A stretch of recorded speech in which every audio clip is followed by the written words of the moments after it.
saudaraku, yuk kita ngomong ini yuk. Jadi sebenarnya gini loh. Ini anak TK pun tahu sebenarnya ya. Betapa sederhananya masalah ini. Pertama ya, PKI. PKI itu sudah sama-sama kita tahu, Sabang sampai Merauke, atas bawah, lahir batin, jasmani rohani. PKI itu adalah sejarah kelam bangsa ini. Poin pertama. Pembantaian, pembunuhan, macam-macam.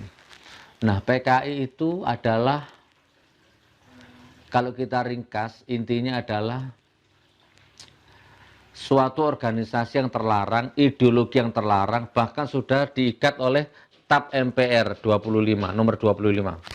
Secara legalitas hukum sah. Ya kan? Tetapi sejak rezim ini berkuasa, ini bukan hanya aroma, indikasi, tindakan, itu nyata di depan mata. Bukan sembunyi-sembunyi lagi tuh PKI itu.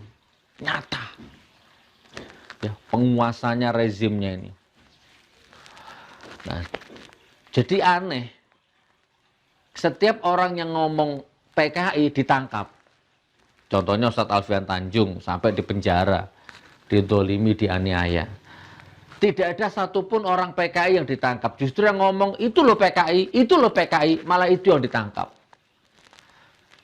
Sementara tokoh PKI-nya bebas. Ini pemandangan yang sangat-sangat vulgar di depan mata kita. Bahkan dengan naifnya, dengan lugunya, presidennya, mana PKI-nya? Mana PKI-nya? Tunjukkan ke saya. Kok udah lama video ini. Pertama jabat sudah begitu. Ditunjukkan itu PKI-nya di depan matamu, itu PKI-nya. Satu partai itu. Sekarang semakin vulgar. Udah terang-terangan. Nah, oke, sekarang gini, kita mulai ya, biar masuk ya. Agak lama nggak apa-apa ya. Contoh, kita putarkan dulu yang lagi hangat, yaitu penjemputan siapa, Ruslan ya, Pak Ruslan Gustom ya. Coba saksikan videonya ini. Ini video sudah viral tapi nggak apa-apa, sebagai pelengkap saya putar. Nggak lama kok durasinya.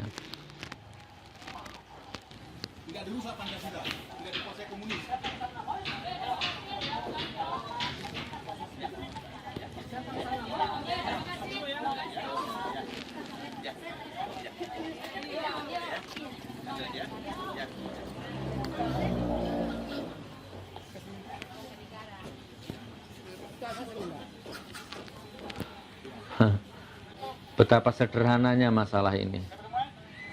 Nggak perlu S3, nggak perlu doktor. Cukup Anda punya hati nurani, cukup Anda manusia, maka Anda selesai masalah ini. Sudah ya, perhatikan. Jadi orang ini kan ngirim surat terbuka kepada Jokowi bahwa bahaya ancaman komunis macam-macam. Dan orang ini dijemput polisi dan ditangkap. Dulu Bambang Tri juga gitu, nulis Jokowi undercover juga ditangkap, di penjara. Nah, jadi ada pertanyaan yang paling sederhana gitu ya. Kenapa Ruslan Gustom yang ditangkap? Kok bukan kader-kader PKI-nya yang ditangkap? Kan gitu pertanyaannya. Kan gitu pertanyaan sederhananya. Jadi Ruslan Gustom ini, padahal sebelum Ruslan Gustom juga sebenarnya banyak orang yang ngirim surat terbuka, itu banyak. Bahkan dari orang Tionghoa juga kapan itu sempat viral kan? Tionghoa ngirim surat kepada Jokowi tentang ancaman bahaya laten PKI, itu kan banyak. Jadi itulah. Jadi Jokowi ini kalau dibilang PKI nggak terima itu kan. Padahal dia sendiri yang selalu menghembuskan wacana. Mau minta maaf kepada keluarga PKI lah. Film G30 SPKI minta direvisi lah. Menghimbau agar untuk TNI jangan terlalu lebay dalam mensweeping logo-logo PKI lah. Kan itu kan. Coba piye coba. Nah, jadi Pak Ruslan Gustom sudah ditangkap. Nih, tak tunjukkan satu foto ya, perhatikan. Ini foto nih. Nih, Ripka Ciptaning, penulis buku Aku Bangga Jadi Anak PKI, salaman dengan Jokowi, satu partai. Dituduh PKI nggak mau. Ya kan? Lah jadi kenapa Ruslan Gustom yang ditangkap kok bukan ini gitu kan? Aneh nggak kira-kira negeri ini? Aneh nggak hukum ini coba? Bahkan kemarin ada polisi di Facebook atau di mana itu terang-terangan, kalau gue PKI lo mau apa? Aku PKI, masalah buat lo gitu kan? Oneng siapa itu kan sudah sering juga ngomong-ngomong seperti ini lah. Mana PKI-nya? Kata Jokowi. Mana PKI-nya? Tunjukkan ke saya. Lah ini PKI-nya. Satu partai. Di depan matamu. Nah, jadi ini lagu lama, ini materi lama gitu kan. Ini materi sederhana. Makanya saya nggak aneh kalau sekarang rame DPR begitu, MPR begitu, nggak aneh karena memang kasat mata sudah kelihatan dikuasai PKI semua itu kayaknya itu. Ini lagi, perhatikan.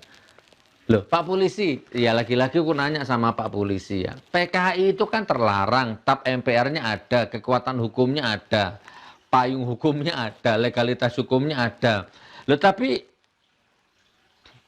kenapa orang yang terang-terangan ngaku PKI kok nggak ditangkap? Justru yang menunjukkan PKI ini yang ditangkap. Pripun Pak Polisi coba? Yang nggak usah dijawab, saya tahu. Jawabannya saya tahu. Nih lagi. Nah, cabut larangan Marxisme. Ini orangnya. Lihat wajahnya, lihat auranya. Hei Jokowi, PKI-nya mana? Lah ini di depan matamu. PKI-nya mana? Tunjukkan ke saya mana orangnya. Lah ini. Di sebelahmu ini.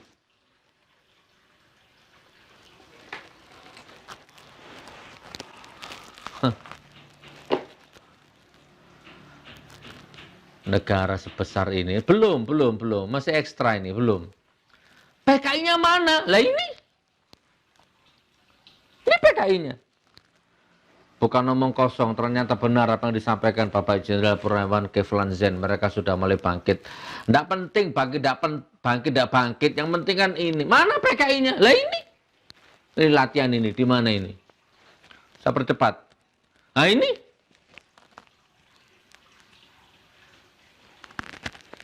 Loh. Jadi Pak Polisinya sibuk nangkepi aktivis yang ngomong soal PKI. Sementara PKI-nya sendiri bebas berkeliaran tuh pripun. Nih. Delon dewe. Saya ingin bertanya, di mana? Di mana? Tunjukkan kepada saya. Kebangkitan PKI ada di mana? Ada di depan mata. Markas PKI di Jakarta ala kantor LBH Jakarta. Markas PKI yang ada di Jakarta. Nah, itu. Yang sebut siapa? Alfian Tanjung. Saya ingin bertanya, di mana? Di mana? Tunjukkan kepada Aku saya. males adalah rupa. Kebangkitan PKI ada. Teku warisi api juangmu. Pak Polisi itu. PKI.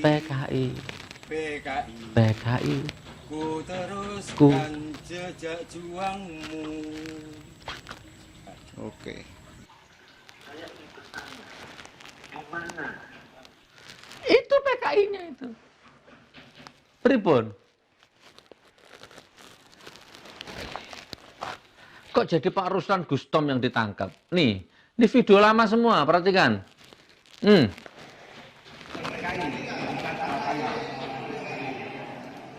Karena PKI bukan PKI itu hanya kaki hitam atau tangan kanan dari sebuah anggota militer. Jadi yang ini sekarang itu Orde Baru Soeharto yang pada masanya itu sangat berjaya 32 tahun. Jadi otomatis pikiran saya adalah Soeharto harus akan kuasa. Jadi dalam dari PKI itu adalah Soeharto. Intinya sekarang PKI bukan musuh tentara gitu ya? Bukan, sama sekali bukan. Nah itu siapa? Nggak ditangkap. Kok nggak ada berita viral, nggak ditangkap, terus anak ini direhabilitasi mentalnya, anak ini. Kan ini kayak pencucian otak ini ya, penghapusan sejarah kan. Coba, hilang beritanya kan. Ayo, mana lagi? Nih. Nggak tahu nih di mana ini, latihan ini. Ini lagunya nanti saya hilangin ya, biar nggak kena.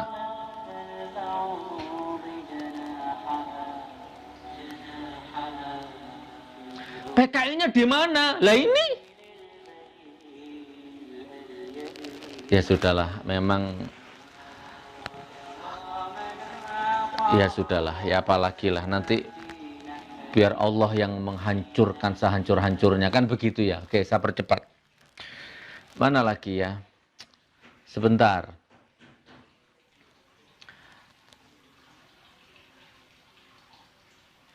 Ini. Saya lihat ILC ya kemarin ya. Tidak ada penyiksaan apa segala macam kan. Di sini aja udah kayak gitu Mas, iya kan? Anak-anaknya melihat langsung. Loh, saya lihat langsung, iya kan?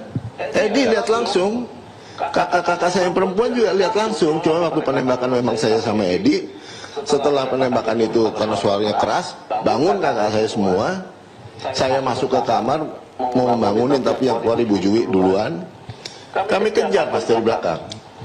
Kalau di film pun itu masih lebih bagus Mas itu ya, diangkat apa kaki diseret, tangan diseret. Kalau waktu itu Mas nggak ada yang angkat tangannya, siapa? Orang diseret kayak diseret binatang, nggak ada Mas.